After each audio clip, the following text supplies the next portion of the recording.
Usa ka lalaki ang gipangita na karon sa kapulisan dihang kalit kunong nagpabuto sa iyang pusil human kini gitiun sa upat ka kabanay niini sa Zamboanga City. Sumala sa kapulisan, pauli na kunong upat ka lalaki nga gilang sila si Mark Mendoza, Jamer Pedro, Edgar Lozada ug Adrian Lozada sa ilang panimalay sa Zone 2 Barangay Bungyao, Zamboanga City. Apan kalit kunong miduol ang 30 anyos nga lalaking si Jervy Taroza nga ilang kabanay ug nangutana kung asset ba kuno ang upat ka lalaki. Dihang mitubag sila nga dili mihawa kuno ang lalaki sakay sa iyang motor. Apan mibalik kuno kini kanila og kalit nga gikuha ang iyang kalibre 38 ug gitiun kini sa upat ka lalaki nga daw dunay gibahad. Dayon gipasalbahan sa ikaduhang higayon dayon sibat.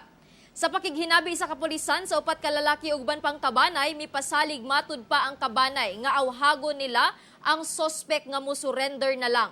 Padayon ang investigasyon sa insidente. Parang yung ano talaga yung pinaka-reason niya, parang nanakot. Yung takutin niya yung mga bata doon. Kino-convince na rin ng mga ng relatives na mag-surrender.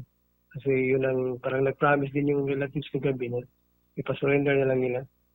So hinintay natin yung anong updates.